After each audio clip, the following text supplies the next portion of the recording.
Everybody, welcome to Tall Oak Homestead. My name is Carrie. Thanks for joining me today. Today I'm going to process the garlic that I picked about 3 weeks ago, and I'm also going to make some peach jam, so I thought I'd bring you along for the ride today. I've got 3 racks of garlic in here drying. They've been drying, as I said, for about 3 weeks. I've got a fan going over here that's kind of helps to dry them out. Got some potatoes we harvested the other day. Just letting them dry a little bit, and then I'll clean them up. And then some of my beans, they are not the best for eating right now, but I'm going to save them and I'm going to use them for my seed for next year. So this is going to be a very messy project. So what I'm going to do is get all this taken out into the garage. Andrew's got this great little table that he uses out there on wheels. So I'm going to take all this outside, and then I'll do it outside so that I can just brush off all the dirt. And I can take them and put them all in the compost pile. Okay, so I've got all the garlic laid out here. Made an absolute mess of the pathway from the basement up to here, so it took me a while to clean that up. So I've got it out here on the table. I've got a little basket where I'm going to store it in. I've got some scissors, some sharp scissors, cut off the roots and the neck of the garlic, and just a soft little bristle brush. I don't want to take off too much of the skin, or any of the skin if I can help it, because that protects the garlic and keeps it so it preserves longer and so it doesn't spoil. So to get started, I'm just going to cut off a few of these tops here, just like this, just to get a few to work with.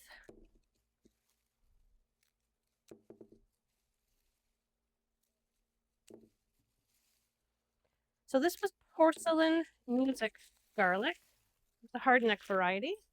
So I'm going to just brush off gently any dirt that's on the garlic head itself. We're going to cut off the roots here. And there we go, ready to store. They're not the biggest garlics I've ever grown. That's okay. It's still nice to have your own fresh stash of garlic. And what I do with mine is, you can see I've got it in this basket here, so there's a good enough airflow. And I store that downstairs in my utility room where I have all of my my preserves. It's dark and cool in there, and it stores very well. I think, if I remember correctly, it was the end of June when I used up the last of my garlic from the year prior. So it does last quite a while. And actually, I don't even really need the brush. It's coming off, the dirt's coming off quite easily, just using my hands. It's just these little pieces here on the end that are a little tough. So some of it, what I might do is I might just peel it and put it through the food processor with a little bit of olive oil and make little garlic pucks. And I put them in the freezer so that when you're cooking, you just simply take them out, let them thaw, and you can use them in your dishes. I'm still toying with the idea of buying a freeze dryer. So if that were the case, then I might freeze dry some of it and make my own garlic powder. And then a lot of it I'm just going to keep as it is for fresh use. Just like to try different ways of preserving something. And then that way you can see which way works best for you, whether it's the pucks, the frozen pucks ready for cooking, whether it's fresh like this, or I'd be interested to see by freeze drying it, to see how strong the garlic taste would be as opposed to the stuff you get from the store. So we'll wait and see how that all works out. So as you can see, it's not that big of a deal to do. It's just a little, well, it's quite messy. So if you have a spot to do it outside, that's ideal, because just imagine all this mess that you would have inside. Oh. This is a great table. Andrew made this for use in his wood shop. Well, it's our garage, but I call it the wood shop. But it fits underneath his table saw, and so he pulls this out, and this is where he does his projects on, which is, I think, turned out very well for him.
Okay, last one.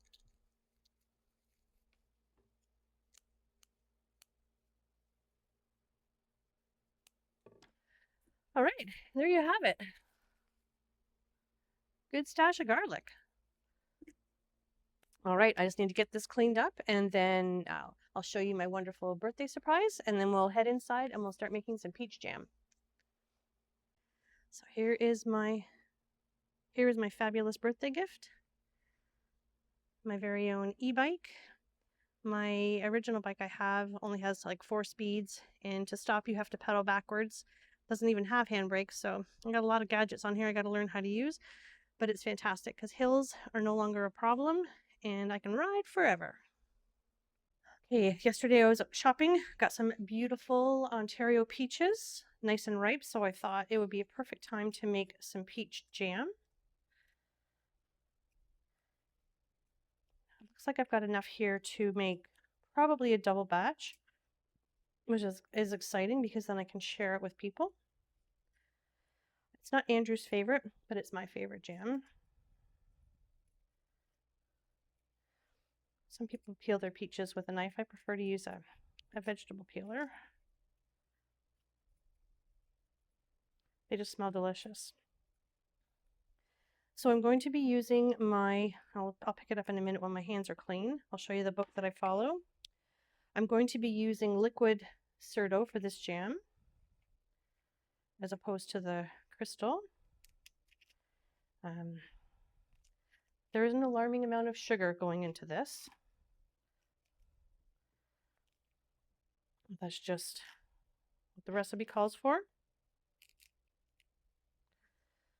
I have already peeled and chopped the other peaches. I didn't think you'd want to sit and watch for that length of time, me peeling and chopping. And of course, my sous chef Andrew was giving me a hand. These smell so good. And the good thing is I was able to save some of them for us to eat just on their own. And have those maybe for a nice dessert later tonight. All right, so I've got all these peaches here chopped.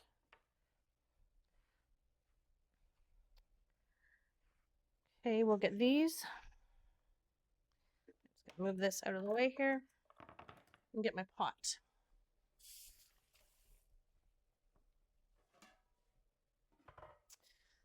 I'm gonna actually get my canner starting to warm up. I'm getting it ready. My jars are in the oven on the keep warm setting. They've already been washed and sterilized. So we're gonna add all of our peaches.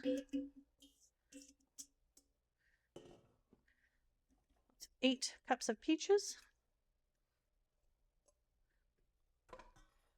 I'm kind of embarrassed to even say that this is 15 cups of sugar. It's a lot of sugar. Oops, sorry about that. And 8 tablespoons of lemon juice.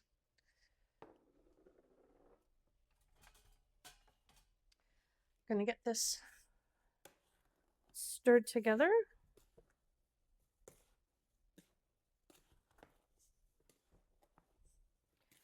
It's a lot of peaches in there and a lot of sugar. Jeez, that's a good arm workout. Okay, I'm gonna get this on the burner. Oh, that smells delicious. Get this starting to melt.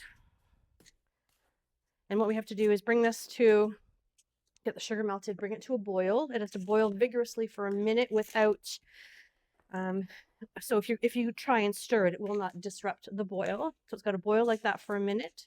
Then you add in your pectin, you return it to the boil, and you have to let it boil again for another minute. A bit of water on the burner there. All right, let's get this over here. Get this burner turned on to high.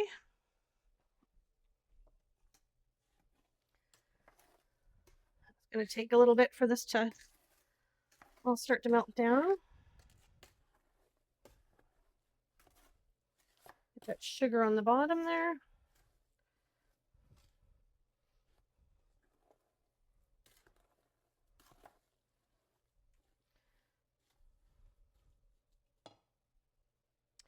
As I said, I've got my steam canner here warming up. Based on my elevation, I've got my little my mark max point set here. That's where I need to keep my processing temperature at. Everyone's will be different based on their elevation. There we go. That's starting to mix up a little bit there. So we'll just leave that to start melting. And the sugar's starting to melt down nicely. I had to take the lid off of my steamer here because it was starting to get too hot.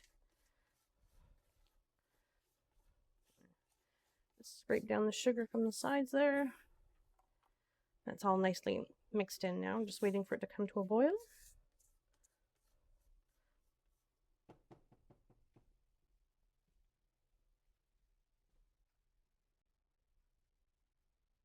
So this is the book that I'm using to follow, my Bernardin Complete Book of Home Preserving. And I'm following the recipe for jams with liquid pectin. That's what I'm going to be using today. And we are following the peach recipe. I will post a link for this book down in the description box below. Okay, we're starting to come to a boil here. I think it took so long because there's so much sugar in it. I'm just going to stir it just gently here. I know we're not supposed to stir it while it boils for that 1 minute, but I just want to make sure that nothing's stuck on the bottom. So now that I am confident that it's not sticking, I'm going to leave it. And when it comes to a boil again, I'm going to leave it boil solidly for a minute. And then we'll add the pectin in. It smells delicious.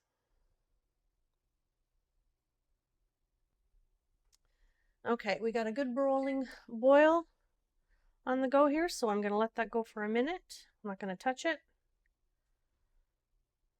And then we're going to get our pectin added in.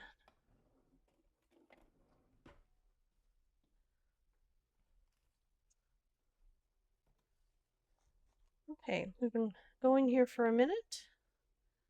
I'm going to add in my pectin.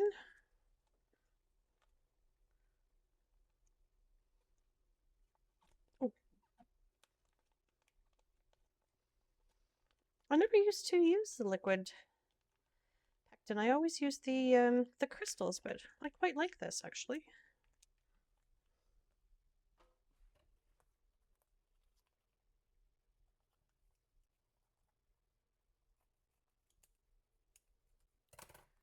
The other one cut up here. Now we got to stir this in. Once I start to stir, the bubbles will, or the boiling will cease, and then bring it back up to another boil. Once we mix in all the pectin, and we'll let it boil again for another minute. Oh yeah, look at all the foam on this one. Wonder why that is. Whether it's the fruit or the sugar, I don't know. Or just maybe a combination of the mix of the two of them.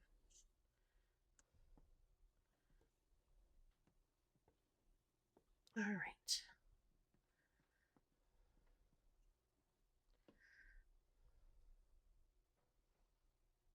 Oh, it didn't take long to come back up to a boil. It's hot. Set the timer for another minute, and we'll let that go.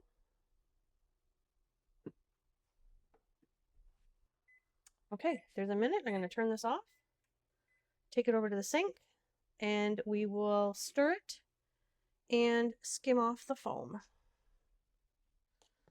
Give this a stir. Stuck a little bit on the bottom there. Okay. There was some sugar on the side there that didn't mix in very well.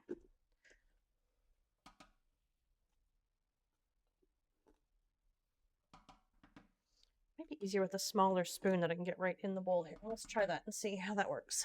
Because I'm having a bit of a hard time using this big spoon here. I was hoping to use a bigger spoon and it not take so long, but I think I'm going to have to just do it maybe a little slower. Yeah, it's a little easier getting the whole spoon in here. You can kind of scoot the foam to one side. Try not to get a lot of the jam in there.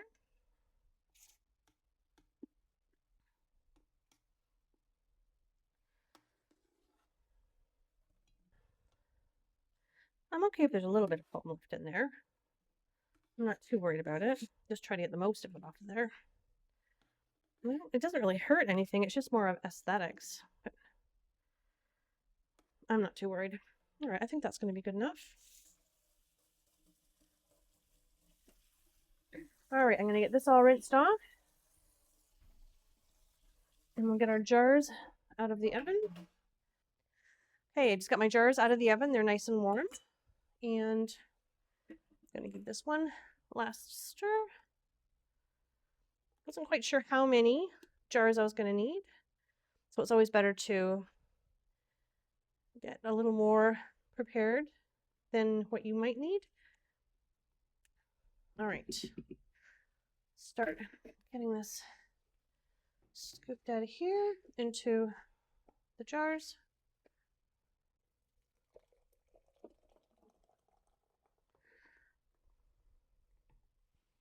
Okay.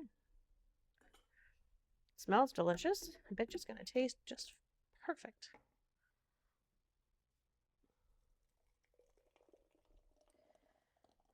So in the next few months, we're going to be doing some upgrades in our kitchen.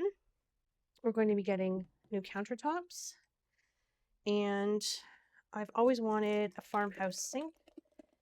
One of the big double sinks. We're going to be getting one of those as well. We did paint the cupboards, the bottoms, a bluey gray color.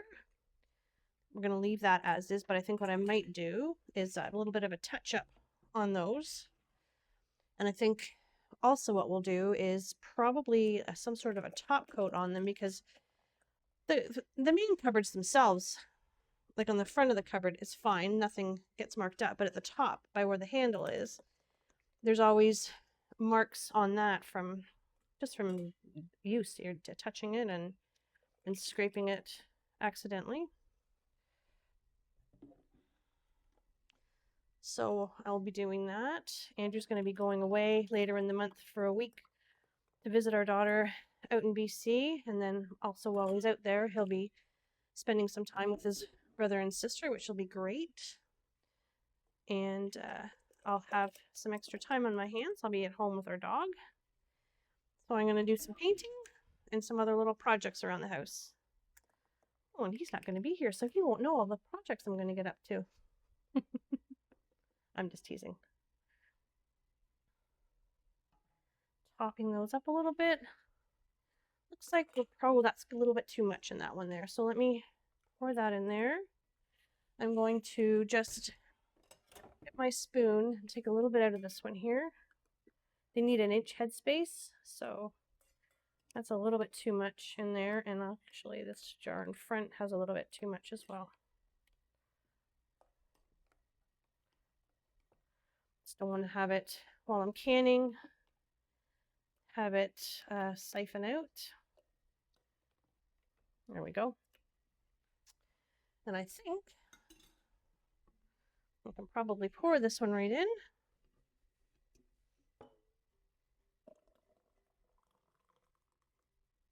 Okay.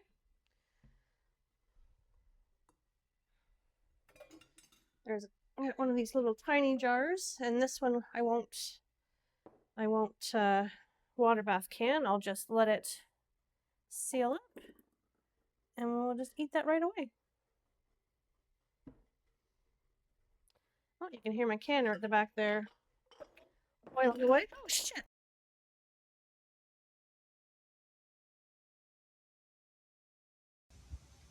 Well, as you saw, I had quite the spill.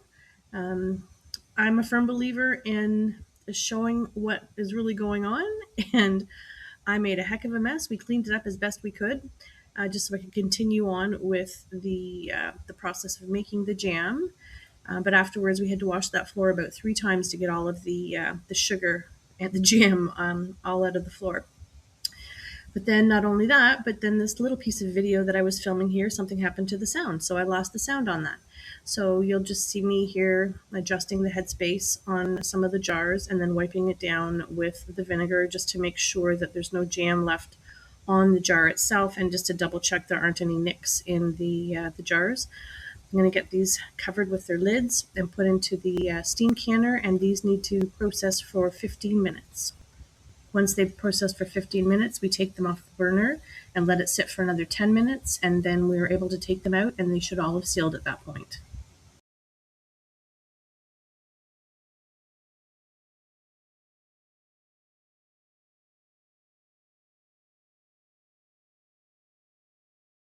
Okay, our 10 minutes are up, leaving the lid on, so I'm going to take that off. We'll get these jars out. Oh my gosh, can you hear the floor? Well, I guess, oh, you can hear that.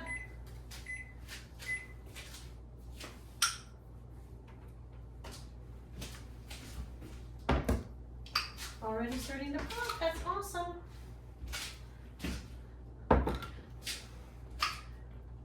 Yeah, I don't believe in pretending things don't happen, so if I'm going to spill jam all over the place and make a mess, I'm going to share that with you. I guess the one positive, Andrew, we're going to have a spick and span floor. I'll be certainly clean after this. All right, here, why don't you come and try this? Tell me what you think. I'm just going to actually just dry off the top of these. And I think while peaches are in season right now, I'm going to go down tomorrow and get another container of peaches, and I'm going to make some peach salsa. Okay, you want to try this? Sure. Hopefully my feet won't stick to the floor. I think they will. There we go. Ready? Yep. It's good. That's very good. It's sweet, Very sweet. but yeah, you won't need a lot. Well, that's gonna do it for today's video. I hope you enjoyed our little escapades in the kitchen. A little bit chaotic, but sometimes that's how it goes. Just gonna roll with the punches. I'm going to finish up here and get this floor washed. If you enjoyed watching this video, give us a thumbs up and consider subscribing and help us grow our channel. Looking forward to seeing you in the next video. Bye everybody. Here we go.